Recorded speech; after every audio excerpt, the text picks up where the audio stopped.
로마서는 사실 15장 13절로 사도 바울이 하고자 하는 이야기는 다 했습니다.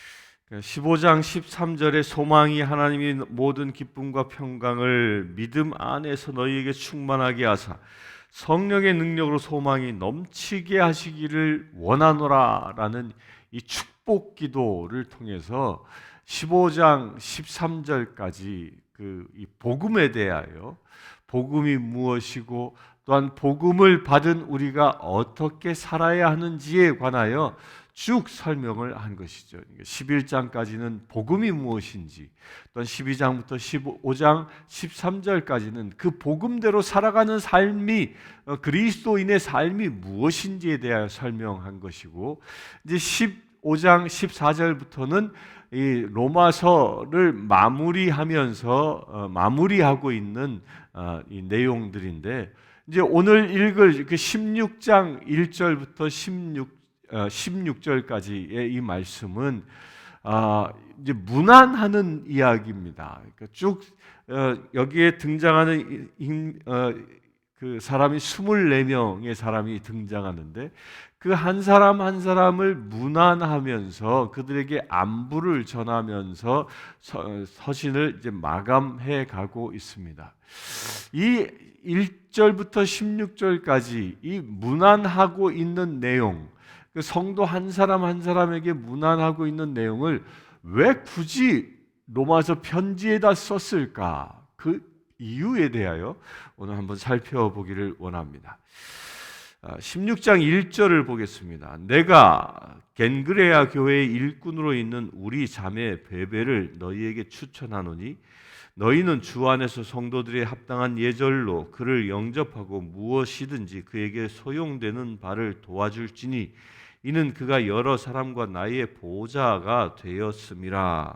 제일 첫 번째는 이 베베가 등장하는데, 베베는 로마 교인이 아니죠. 로마 교인이 아니라 이 고린도의 지역의 겐글레이아 교회, 그러니까 고린도에 이 항구가 있었는데 그 한 항구의 이름이 겐글레이아입니다. 겐글레이아에서 살고 있었던 사람이 베베라는 여자입니다. 자매라고 되어져 있는데, 그러니까 우리 자매라고 이게 표현하고 있는 것은 베베는 그때 당시 아마 무역업을 하지 않았을까 생각되어지는 사람입니다.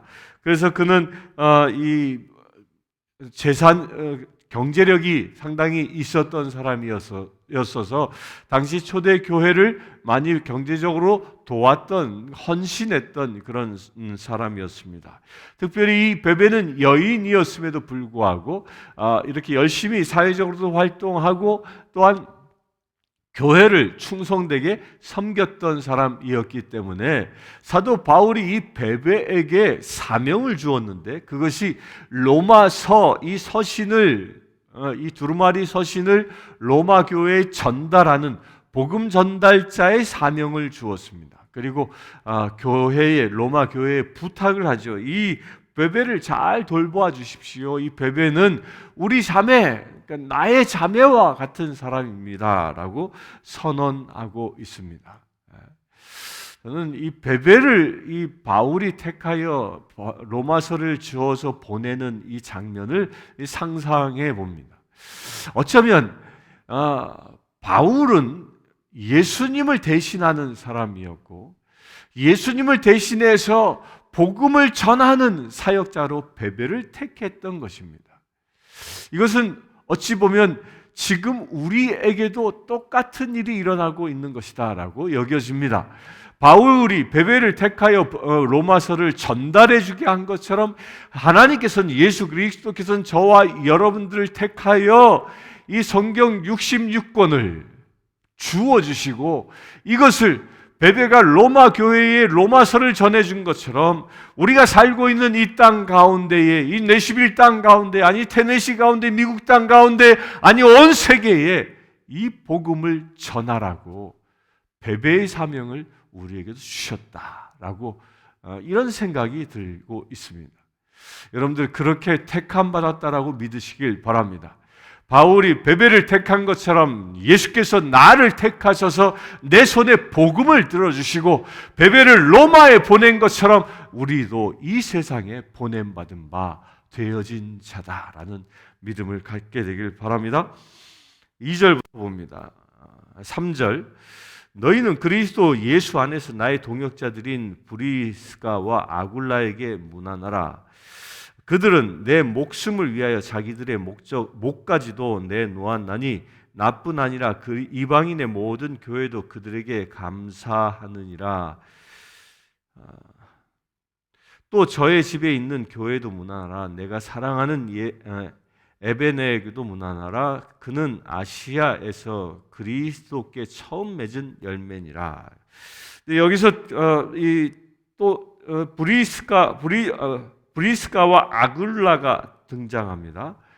우리 사도행전을 통해서 보았죠. 브리스가와 아굴라, 이 사도 바울의 이 동역자였습니다. 기간으로 따지면 약 5년여 동안 고린도 지역 그 일대에서 함께 생활을 했던 사람입니다. 그러니까 바울의 아주 수족처럼 함께. 그래서 바울은 이 사람을 소개하기를 나의 동역자다, 나와 함께 일하는 사람이다라고 얘기합니다. 그러니까 브리스길라와 아굴라는 그러니까 바울과 같은 레벨로 놓아서 이야기하고 있는 겁니다. 실제로 브리스길라와 아굴라는 이 아볼로가 성령 세례를 받지 못한 것을 알고 그에게 성령 세례를 베풀었던 아주 그런 능력의 사람들이었습니다. 그 헌신하는 사람들이었습니다. 그런데 이들은 당시에 로마에서부터 글라우디우스 황제의 칙령에 의하여 유대인들이 로마로부터 쫓겨남으로 인해서 고린도에 이주해 있었던 사람들이었죠. 그런데 그 글라우디우스 황제의 칙령이 이제 사라지고 다시 로마로 돌아간 상황입니다. 그래서 로마서를 쓸 이 당시에는 이 브리스길라와 아굴라가 로마에 들어가서 다시 정착해 살고 있었던 시절이었던 겁니다. 그런데 재미있는 것은요, 사도행전을 보면 처음에 이 부부가 이야기될 때 아굴라와 브리스가라고 이야기되었는데 사도행전 후반부부터 또 우리 로마서 쓸 때는 이게 순서가 바뀝니다. 브리스가와 아굴라라고 이렇게 바뀌어집니다.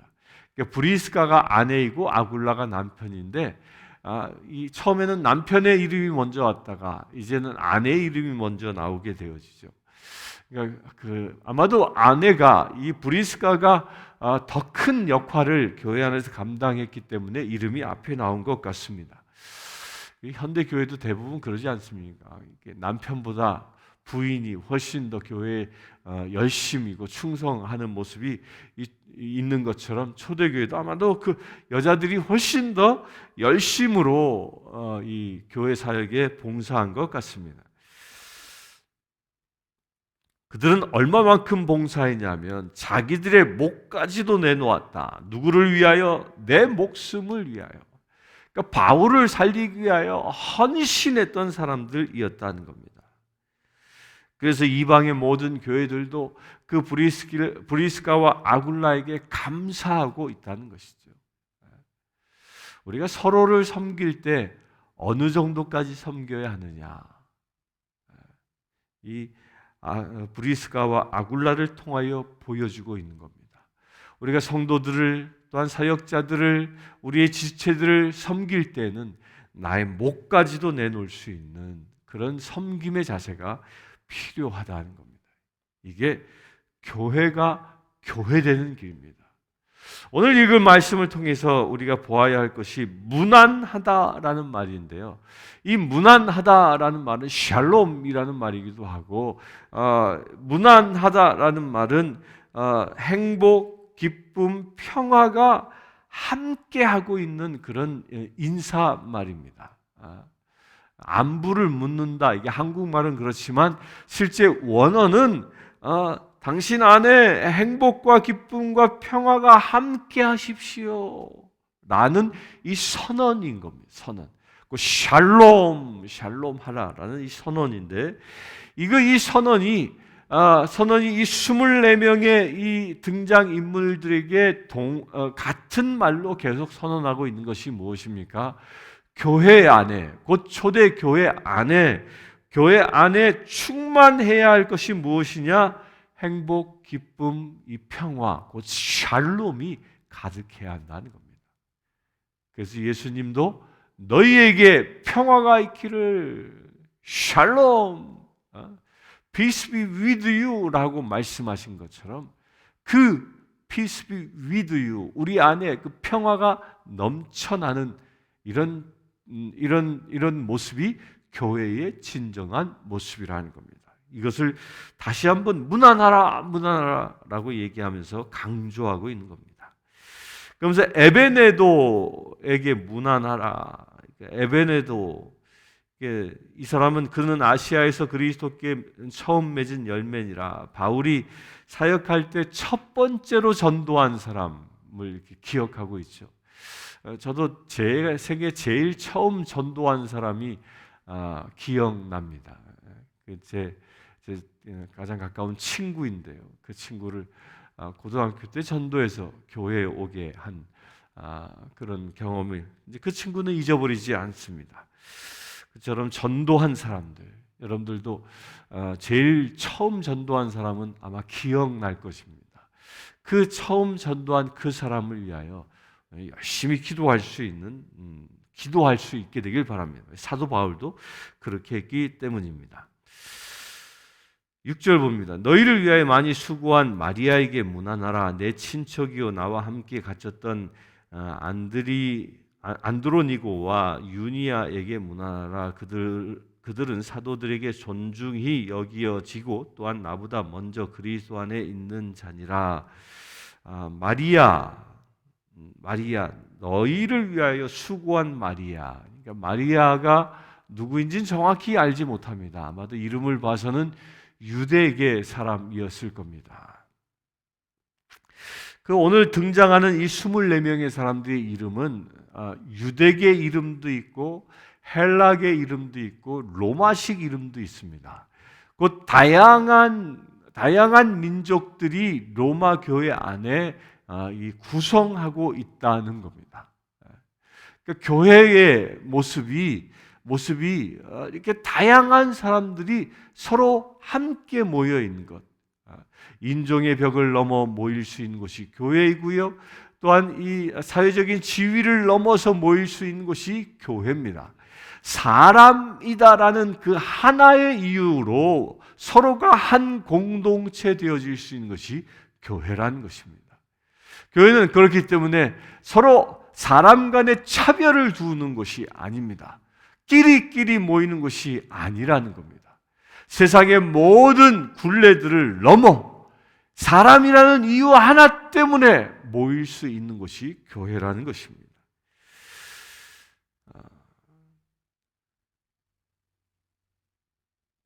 그렇게 모인 교회가 이게 무난하다라는 이 말에는 샬롬 평화라는 말이 있음과 동시에 이때 당시에 이 사람들이 서로 샬롬 그렇게 무난할 때에는요 그냥 입으로만 샬롬 한 것이 아닙니다. 이들은 어떻게 했냐면 한 사람 한 사람 샬롬 하면서 서로 끌어안고 포옹하며 그들을 축복했던 관계입니다. 그러니까 포옹한다, 끌어안는다, 함께 끌어안는 존재, 이런 존재가 당시 초대교회의 모습이었다는 겁니다. 그래서 우리도 성도들끼리 우리 한국 사람들이 서로 이렇게 포옹하는 것이 어색합니다. 근데 미국 사람들만 보더라도 포옹하는 것이 상당히 자연스럽지 않습니까? 그것이 기독교의 문화인 거예요. 이때 당시의 문화였던 겁니다. 초대교회 때부터 성도들끼리 만나면 서로 포옹하고 축복하는, 그리하여 서로 하나 되어지는 이런 놀라운 선포를, 이런 액션을 통하여 행했던 것입니다. 우리도 그렇게 되길 바랍니다. 이 포옹한다라는 건 무슨 표현이에요? 우리가 서로가 서로의 벽을 허물었다라는 표현인 것이죠. 서로가 서로를 받아들인다라는 그런 육적인 표현인 것입니다. 교회가 그런 것들이 살아날 수 있게 되길 바랍니다.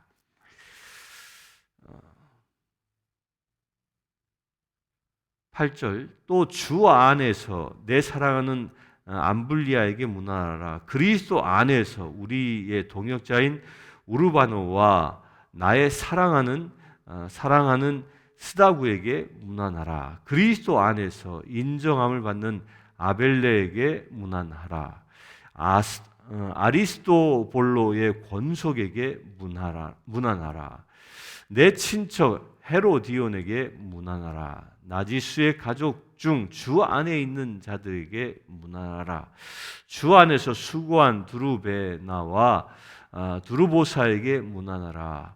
주 안에서 많이 하고 사랑하는 버시에게 문안하라. 주 안에서 택함을 입은 루포와 그의 어머니에게 문안하라. 그의 어머니는 곧 내 어머니이니라.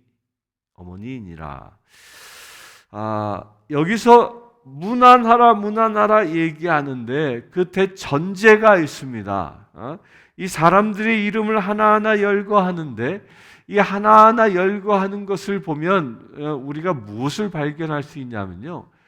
바울이 지금 이 로마서를 쓸 당시는 이제 중년을 넘어 사역을 이제 거의 마감하는 나이로 따지면 뭐 한 60 전후 되어지는 그 정도의 나이대였습니다. 그 정도의 나이대다 보니까 바울이 처음 사역할 때와 이제 나이가 들어서 이게 사역할 때의 관점이 달라졌음을 봅니다. 무엇이냐면 2차 전도 여행을 할 때에 2차 전도 여행의 동역자로 이 마가를 내쳐버립니다. 왜였죠? 마가가 1차 전도 여행 때 도망갔기 때문에. 그래서 그를 도망갔던 그 사람을 받아들이지 않습니다. 수용하지 않습니다. 물론 나중에 로마에서 이 마가도 보내주시오라고 청하면서 마가를 수용하지만 초창기 때는 이 바울은 사람을 살리기보다는 일 중심이었다는 거예요. 복음을 전하는 사역이 중요했던 것이지 사람 하나하나를 살리는 것에는 그게 큰 관심을 두지 않았던 것을 봅니다. 우리가 보면요, 젊음이 있고 열정이 있고 그러면 무언가 일을 위하여 자기의 모든 것을 헌신하는 일중심적 사고를 하게 되고 일중심적 행동을 하는 것이 우리의 모습입니다. 그러나 이제 생을 더 완숙된 삶을 살게 되어지면 어느 순간부터 일 중심이기보다는 사람 중심으로, 사람 관계 중심으로 사람이 바뀌어짐을, 이게 성숙되어져 감을 발견할 수 있는 겁니다. 사도 바울도 똑같은 것입니다. 오늘 로마서를 쓴 이 시기, 이 당시에 이미 이제 사도 바울은 관계 중심으로 사람을 대하는 태도가 바뀐 것이죠. 그래서 한 영혼, 그 한 영혼이 천하보다 귀하다라는 것을 깨달았기 때문에 한 사람 한 사람의 이름을 기억하고 그 한 사람 한 사람에게 문안하고 있는 것입니다. 우리도 바울과 같은 눈으로 사람을 대했으면 좋겠습니다. 저도 교회 일을 하다 보면 일이 먼저일 경우가 있어요. 그 일을 위하여 사람을 찾는 경우가 있다는 거예요. 내가 무슨 일을 해야 하는데 찬양단을 만들어야 하는데 그 찬양단에 맞는 사람을 찾아서 거기에 이 일을 시키려고 하는 그런 성향들이 사람 안에, 저 안에 있습니다.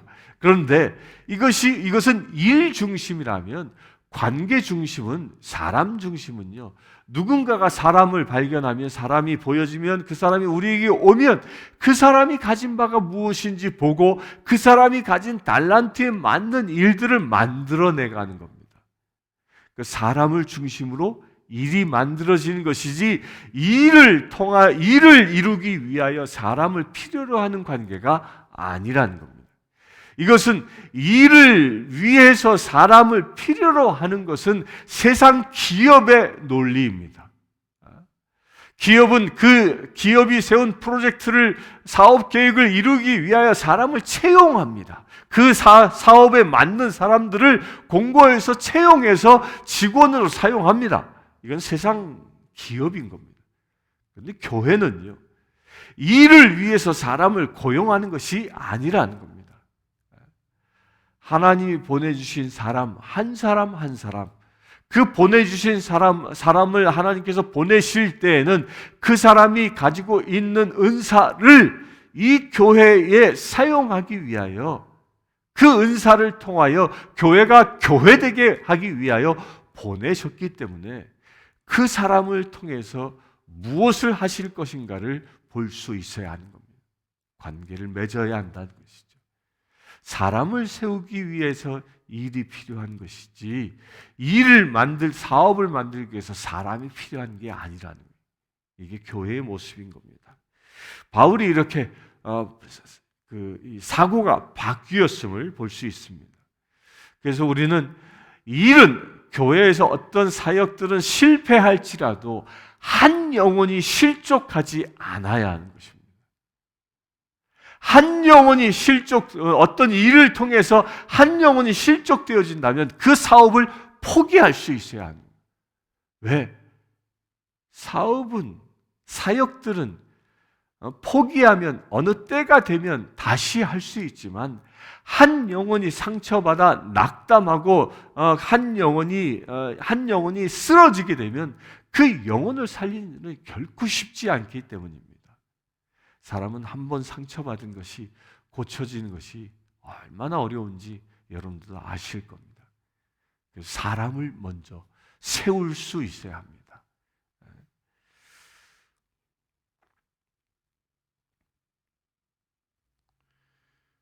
또한 두 번째로 이 8절부터 우리가 읽은 13절까지는요, 문안을 하는데 누구 안에서 하느냐? 주 안에서 한다.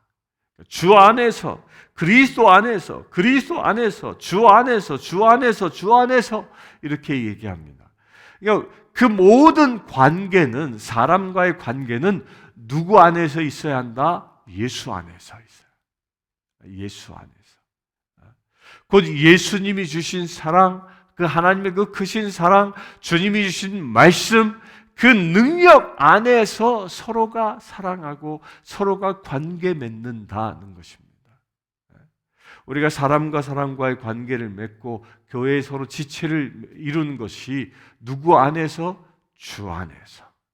내 뜻 안에서가 아닌 겁니다. 나의 비전, 나의 사명 안에서 서로 관계 맺는 것이 아니라 오직 예수 안에서. 그래서 우리는 오직 주를 위하여 모이는 것이죠. 우리의 관계가 거기에 있는 것입니다. 우리가 이처럼 예수 안에서, 주님 안에서 모이게 되어지면 나와 내가 없어지고 서로 한 공동체 되어지는 겁니다. 왜? 우리는 예수님의 지체된 몸이기 때문입니다.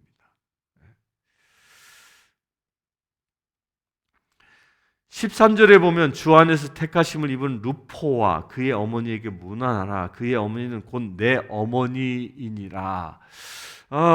이 말씀에는 이 사람들을 호칭할 때 보면 나지수의 가족 주 안에서 그에게 문안하라. 그러니까 내 친척, 그러니까 실제로 친척이었던 것 같습니다. 친척인 헤로디온도 있고요. 또 나지수의 가족, 그러니까 다른 성도의 그 가족을 얘기하는 거죠. 구체적인 관계를 다 알고 있는 것을 얘기합니다. 또한 13절에 루포가 등장하는데, 루포가 누굽니까? 루포는 이 구레네 사람 시몬의 이 아들입니다. 구레네 시몬이 누구죠? 예수님께서 골고다에 갈 때 십자가를 대신 졌던 사람입니다. 그 사람의 아들이 루포였습니다. 루포. 이 루포와 그의 어머니에게 문안하라. 그러니까 그의 어머니 누구예요? 그 구레네 시몬의 아내였던 사람이죠. 그 시몬의 아내였던 그 어머니를 사도 바울은 뭐라고 얘기합니까? 그의 어머니는 곧 내 어머니이니라. 그러니까 바울은 이 교회 안의 공동체들을 내 형제 자매요, 나의 친척이요, 나의 어머니요, 이렇게 가족적인 관계로 서로를 수용하고 있다는 겁니다. 가족과 같은 교회가 아니라 가족적인 관계로 맺어진 지체가, 공동체가 우리 교회라는 겁니다. 이게 가족이라는 말이요, 잘못 사용하면 상당히 배타적이 됩니다. 그러니까 우리끼리, 친족끼리 이것은 이게 배타적이 되는 겁니다. 그러니까 다른 가족이 들어올 수 없는 거지요. 우리 조씨 가문 그러면 다른 성씨를 가진 사람이 들어올 수 없는 벽을 딱 치고 있는 그런 모습인데, 이 바울이 말하고 있는 이 가족적인 관계는 그 모든 걸 뛰어넘는 겁니다. 예수 그리스도의 지체된 모든 사람들은 다 주 안에서 한 가족이다라는 대선언인 것입니다. 그래서 서로가 서로를 대할 때 나이가 지긋한 분은 어머니로, 그렇지 않은 나이가 자식뻘 되는 사람들은 아들과 딸의 관계로, 비슷한 동년배의 관계는 서로 간의 형제 자매로, 이렇게 가족의 관계로 교회의 관계의 모습을 설정하고 있는 겁니다. 우리 교회도 그렇게 될 수 있게 되길 바랍니다. 서로가 한 가족처럼 그렇게 여기며 살 수 있게, 여기며 공동체를 이룰 수 있게 되기를 바랍니다. 14절 봅니다. 아순 그리스도와 블레곤과 허메와 바드로바와 허마와 및 그들과 함께 있는 형제들에게 문하라. 빌롤로고와 율리아와 또 네로와 그의 자매와 올름바와 그들과 함께 있는 모든 성도에게 문안하라. 너희가 거룩하게 입맞춤으로 서로 문안하라. 그리스도의 모든 교회가 다 너희에게 문안하니라. 서로가 거룩하게 입맞춤으로, 그러니까 이때 당시에 문화죠. 서로가 만나면 볼에 이렇게 입을 맞추는 이야기들을 했던 바로 그걸 얘기합니다. 그 당시에 인사 문화입니다. 인사 문화. 끌어안고 포옹하는 그런 문화. 그렇게 서로가 서로에게 서로를 끌어안고, 여기에는 또 하나의 아주 중요한 표현이 있습니다. 이때 당시 교회에는 종과 주인도 함께 교회에 있었습니다. 그런데 종과 주인이 이때 당시에 서로 포옹한다, 이건 있을 수 없는 일이었습니다. 왜? 종은 주인의 재산 목록이었기 때문에. 그런데 교회 안에서는 그 신분을 뛰어넘는 거죠. 서로 어떻게 하라, 입맞추고 서로 포옹하고 서로가 인격적인 관계로 세워질 수 있어야 한다는 겁니다. 곧 교회 안에는 신분의 고저가 없는 것입니다. 높고 낮음이 없는 것이죠.